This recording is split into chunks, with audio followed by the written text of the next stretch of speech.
സ്നേഹം നിങ്ങളുടെ hydration break ആകുമ്പോൾ. വിശുദ്ധ മറിയം മഗ്ദലനയുടെ തിരുനാൾ. ഫുട്ബോളിൽ ഒരു പുതിയ കാര്യം നിങ്ങൾ ശ്രദ്ധിച്ചിട്ടുണ്ടോ? അടുത്തിടെ നടന്ന ഫിഫ ക്ലബ് വേൾഡ് കപ്പിനിടെ ആവേശകരമായ ഒരു മത്സരത്തിന്റെ നടുവിൽ റഫറി പെട്ടെന്ന് കളി നിർത്തി.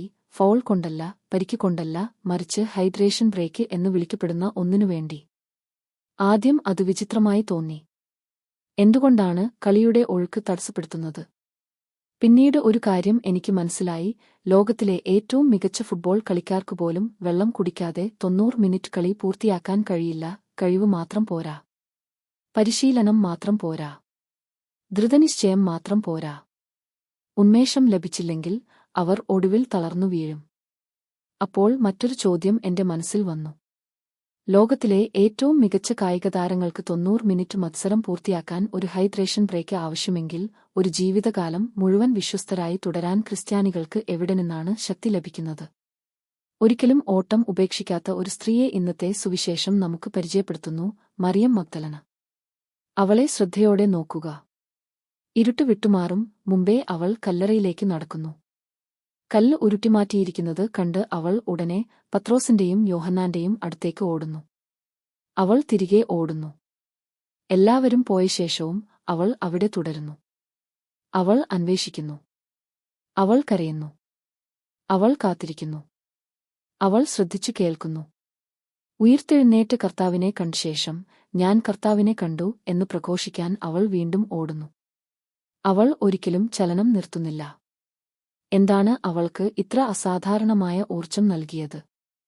ഇന്നത്തെ രണ്ടാം വായനയിൽ വിശുദ്ധ പൗലോസ് ഉത്തരം നൽകുന്നു. ക്രിസ്തുവിന്റെ സ്നേഹം ഞങ്ങളെ പ്രേരിപ്പിക്കുന്നു. ക്രിസ്തുവിന്റെ സ്നേഹം മറിയത്തിന്റെ ജീവിതത്തിന്റെ എഞ്ചിൻ ആയി മാറി. അഭിലാഷമല്ല, വിജയമല്ല, അംഗീകാരമല്ല, സ്നേഹം തന്നെ. മനുഷ്യശക്തി പരാജയപ്പെടുന്നിടത്ത് സ്നേഹം ശക്തി നൽകുന്നു. ഭയം നമ്മെ ക്ഷീണിപ്പിക്കുന്നു. അഹങ്കാരം നമ്മെ തളർത്തുന്നു.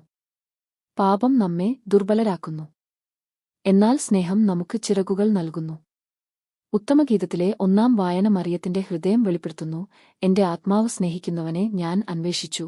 അവൾക്ക് വീട്ടിൽ ഇരിക്കാൻ കഴിഞ്ഞില്ല, അവൾക്ക് ഉറങ്ങാൻ കഴിഞ്ഞില്ല, അവൾക്ക് മറക്കാൻ കഴിഞ്ഞില്ല. കാരണം യഥാർത്ഥ സ്നേഹം ഒരിക്കലും അന്വേഷണം നിർത്തുന്നില്ല. എന്നാൽ മറിയത്തിന്റെ കഥയ്ക്ക് മറ്റൊരു വശം കൂടിയുണ്ട്. അവൾ ഊർജ്ജസ്വലത മാത്രമല്ല, ഹൃദയം തകർന്നവളുമാണ്. കല്ലറയ്ക്ക് പുറത്തുനിന്ന് അവൾ കരയുന്നു. കാൽവരിയിൽ യേശുവിന്റെ മരണം അവൾ ഇതിനകം കണ്ടിരുന്നു. ഇപ്പോൾ ആരോ അവന്റെ ശരീരം പോലും എടുത്തുകൊണ്ടുപോയി എന്ന് അവൾ വിശ്വസിക്കുന്നു. അവളുടെ ഹൃദയം നിലവിളിക്കുന്നു, അവർ എന്റെ കർത്താവിനെ എടുത്തുകൊണ്ടുപോയി. എത്രയോ പേർ ഇന്ന് ഈ അതേ വാക്കുകൾ വഹിക്കുന്നു. അവർ എന്റെ ആരോഗ്യം എടുത്തുകൊണ്ടുപോയി. എന്റെ ഇണയെ, എന്റെ കുഞ്ഞിനെ, എന്റെ സമാധാനം, എന്റെ സ്വപ്നങ്ങൾ, എന്റെ ഭാവി. നമ്മുടെ ഓരോരുത്തരുടെയും ജീവിതത്തിൽ എവിടെയോ ഒരു ശൂന്യമായ കല്ലറയുണ്ട്. ഇപ്പോൾ അസാധാരണമായ ഒരു കാര്യം ശ്രദ്ധിക്കുക. പത്രോസ് വരുന്നു. യോഹന്നാൻ വരുന്നു. അവർ കാണുന്നു, പിന്നെ പോകുന്നു. മറിയം തുടരുന്നു. വിശുദ്ധ ഗ്രിഗറി മഹാൻ പറയുന്നു, ക്രിസ്തുവിനെ അന്വേഷിച്ചുകൊണ്ട് തുടർന്ന സ്ത്രീ അവനെ ആദ്യം കാണുന്നവളായി. ചിലപ്പോൾ വിശ്വാസത്തിന്റെ ഏറ്റവും വലിയ പ്രവൃത്തി കാണുന്നതല്ല, തുടരുന്നതാണ്. സ്വർഗം നിശബ്ദമെന്നു തോന്നുമ്പോൾ നിങ്ങൾ പ്രാർത്ഥന തുടരുന്നു. ഹൃദയം തകരുമ്പോൾ നിങ്ങൾ സ്നേഹിക്കുന്നത് തുടരുന്നു. മറ്റെല്ലാവരും വീട്ടിലേക്ക് പോയ ശേഷവും നിങ്ങൾ വിശ്വസിക്കുന്നത് തുടരുന്നു. ചിലപ്പോൾ വിശ്വാസം എന്നത് ക്രിസ്തു സംസാരിക്കുന്നതുവരെ കല്ലറ വിട്ടുപോകാൻ വിസമ്മതിക്കുന്നത് മാത്രമാണ്. നിരവധി പ്രതിബദ്ധതകൾ ദുർബലമായി തീർന്ന ഒരു തലമുറയിലാണ് നാം ജീവിക്കുന്നത്. ഹൃദയഭേദകമായ കഥകൾ നാം കേൾക്കുന്നു. ഒരു ഭർത്താവ് ഭാര്യയെ ഉപേക്ഷിക്കുന്നു, ഒരു ഭാര്യ കുടുംബത്തെ ഉപേക്ഷിക്കുന്നു, സൗഹൃദങ്ങൾ തകരുന്നു, വൈദികർ തങ്ങളുടെ വിളി ഉപേക്ഷിക്കുന്നു, സന്യാസികൾ ധൈര്യം നഷ്ടപ്പെടുത്തുന്നു. വിധിക്കുക എളുപ്പമാണ്.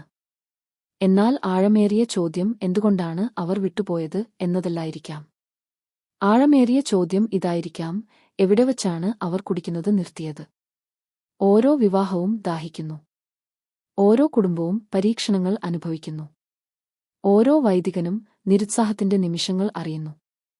ഓരോ സന്യാസിയും ആത്മീയ വരൾച്ചയിലൂടെ കടന്നുപോകുന്നു. ഓരോ ക്രിസ്ത്യാനിയും ക്ഷീണിതരാകുന്നു. പ്രശ്നം ക്ഷീണിതരാകുന്നതല്ല, ക്രിസ്തുവിലേക്ക് മടങ്ങാതെ മുന്നോട്ടു പോകാൻ ശ്രമിക്കുന്നതാണ് പ്രശ്നം. മറിയം ഒരിക്കലും അവനിലേക്ക് മടങ്ങുന്നത് നിർത്തിയില്ല. അതുകൊണ്ടാണ് അവൾ ഓടിക്കൊണ്ടിരുന്നത്. അവൾക്ക് ഈ സ്നേഹം എവിടെ നിന്ന് ലഭിച്ചു? കാൽവരിയിൽ നിന്ന് പലരും ഓടിപ്പോയപ്പോൾ മറിയം കുരിശിനടിയിൽ തുടർന്നു. ക്രിസ്തുവിന്റെ കുത്തിത്തുളച്ച പാർശ്വത്തിൽ നിന്ന് രക്തവും വെള്ളവും ഒഴുകുന്നത് അവൾ കണ്ടു. കുരിശ് സ്നേഹത്തിന്റെ അവസാനമല്ല, അത് സ്നേഹത്തിന്റെ ഉറവയാണെന്ന് അവൾ കണ്ടെത്തി. അതായിരുന്നു അവളുടെ ആത്മീയ ഹൈഡ്രേഷൻ ബ്രേക്ക്.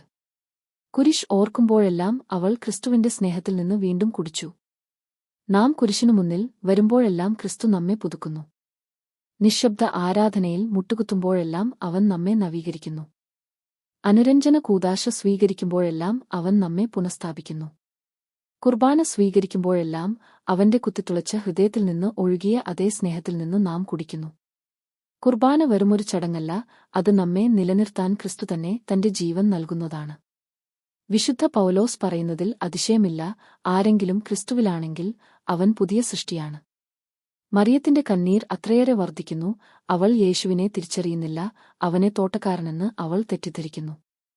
നമ്മുടെ സ്വന്തം ജീവിതത്തിലും അത് സത്യമല്ലേ? ദുഃഖം പലപ്പോഴും നമ്മെ അന്ധരാക്കുന്നു. ദൈവം അപ്രത്യക്ഷനായെന്ന് വേദന നമ്മെ ബോധ്യപ്പെടുത്തുന്നു. എന്നാൽ നാം കരുതുന്നതിനേക്കാൾ അടുത്ത് ക്രിസ്തു പലപ്പോഴും നിൽക്കുന്നു. പിന്നെ യേശു ഒരൊറ്റ വാക്ക് മാത്രം പറയുന്നു, മറിയമേ, എല്ലാം മാറുന്നു. അവൾ അവനെ വ്യക്തമായി കാണുന്നതുകൊണ്ടല്ല, മറിച്ച് അവളെ സ്നേഹിക്കുന്നവൻ അവളുടെ പേര് വിളിക്കുന്നത് കേൾക്കുന്നതുകൊണ്ടാണ് അവൾ അവനെ തിരിച്ചറിയുന്നത്. യേശു അവളുടെ സാഹചര്യങ്ങൾ മാറ്റുന്നതിനു മുമ്പ് അവൻ അവളുടെ സ്വത്വം പുനഃസ്ഥാപിക്കുന്നു. അവൻ ഒരു ദൗത്യം നൽകുന്നതിനു മുമ്പ് അവൾ അവന്റേതാണെന്ന് അവൻ അവളെ ഓർമ്മിപ്പിക്കുന്നു. അവൾ അവനെ ആലിംഗനം ചെയ്യുന്നു. അവനെ വീണ്ടും നഷ്ടപ്പെടാൻ അവൾ ആഗ്രഹിക്കുന്നില്ല. പിന്നെ യേശു പറയുന്നു, എന്നെ പിടിക്കരുത്. അവളുടെ സ്നേഹം അവൻ നിരസിക്കുന്നതുകൊണ്ടല്ല, മറിച്ച് അത് ആഴപ്പെടുത്താൻ അവൻ ആഗ്രഹിക്കുന്നതുകൊണ്ടാണ്. മറിയമേ, ഇന്നലെയെ മുറുകെ പിടിക്കരുത്. നിന്നെ ഞാൻ നാളേക്കായി ഒരുക്കുകയാണ്. അവൾക്ക് അറിയാമായിരുന്ന യേശുവിനെ തന്നെ നിലനിർത്താൻ അവൾ ആഗ്രഹിച്ചു. എന്നാൽ ഓരോ വിശ്വാസിയിലും വസിക്കാൻ പരിശുദ്ധാത്മാവിനെ അയക്കാൻ യേശു ആഗ്രഹിച്ചു. ഇന്നലെയെ നാം എത്ര പലപ്പോഴും മുറുകെ പിടിക്കുന്നു. പഴയ വേദനകൾ, പഴയ വിജയങ്ങൾ, പഴയ പരാജയങ്ങൾ, പഴയ സൗകര്യങ്ങൾ. യേശു ഇന്ന് സൗമ്യമായി നമ്മോട് പറയുന്നു, പിടിക്കരുത്. നിന്നിൽ നിന്ന് എന്തെങ്കിലും എടുക്കാൻ ഞാൻ ആഗ്രഹിക്കുന്നതുകൊണ്ടല്ല, മറിച്ച് അതിലും വലിയ എന്തെങ്കിലും നിനക്ക് നൽകാൻ ഞാൻ ആഗ്രഹിക്കുന്നതുകൊണ്ടാണ്. പിന്നെ അവൻ അവളെ അയക്കുന്നു, എന്റെ സഹോദരന്മാരുടെ അടുത്തേക്ക് പോകുക. ദുഃഖിതയായ ഒരു സ്ത്രീയായി അവൾ വരുന്നു. അപ്പോസ്തലന്മാരുടെ അപ്പോസ്തലയായി അവൾ പോകുന്നു. കണ്ണീരുമായി അവൾ വരുന്നു. പ്രത്യാശയുമായി അവൾ പോകുന്നു. മരിച്ച ശരീരം അന്വേഷിച്ച് അവൾ വരുന്നു. ജീവിക്കുന്ന കർത്താവിനെ പ്രഘോഷിച്ചുകൊണ്ട് അവൾ പോകുന്നു. വിശുദ്ധ ലിസ്യുവിലെ കൊച്ചുത്രേസ്യ ഒരിക്കൽ എഴുതി, സ്നേഹം പ്രവൃത്തികളാൽ തെളിയിക്കപ്പെടുന്നു. മറിയം മഗ്ദലന യേശുവിനെ സ്നേഹിക്കുന്നു എന്ന് പറയുക മാത്രമല്ല ചെയ്തത്, അവൾ നടന്നു, ഓടി, കാത്തിരുന്നു, കരഞ്ഞു, അന്വേഷിച്ചു, പ്രഘോഷിച്ചു. അതാണ് സ്നേഹം എന്താണെന്ന് കാണിക്കുന്നത്. എന്റെ സഹോദരീ സഹോദരന്മാരെ, നാളെ രാവിലെ നമ്മൾ ഓരോരുത്തരും മറ്റൊരു ഓട്ടം ആരംഭിക്കും. ചിലർ ഓഫീസുകളിലേക്ക് പോകും, ചിലർ സ്കൂളുകളിലേക്ക്, ചിലർ ആശുപത്രികളിലേക്ക്, ചിലർ ആശ്രമങ്ങളിലേക്ക്, ചിലർ ഇടവകളിലേക്ക്. ചിലർ കുടുംബങ്ങളെ പരിപാലിച്ചുകൊണ്ട് വീട്ടിൽ തുടരും. ചോദ്യം നിങ്ങൾ ഓടുമോ എന്നല്ല, എല്ലാവരും ഓടുന്നു. യഥാർത്ഥ ചോദ്യം ഇതാണ്, ഏത് ഉറവയിൽ നിന്നാണ് നിങ്ങൾ കുടിക്കുന്നത്? ലോകം പല പാനീയങ്ങളും വാഗ്ദാനം ചെയ്യുന്നു, വിജയം, പണം, സുഖഭോഗം, അധികാരം. അവ ഒരു നിമിഷത്തേക്ക് നമ്മെ ഉന്മേഷിപ്പിക്കുന്നു. എന്നാൽ ഒരു ഉറവ മാത്രമേ നിത്യജീവൻ നൽകുന്നുള്ളൂ, യേശുക്രിസ്തുവിന്റെ കുത്തിത്തുളച്ച ഹൃദയം. ഇന്ന് ആ ഉറവയിലേക്ക് വരിക. കുരിശിലേക്ക് വരിക. കുർബാനയിലേക്ക് വരിക. ക്രിസ്തുവിന്റെ സ്നേഹത്തിൽ നിന്ന് ആഴത്തിൽ കുടിക്കുക.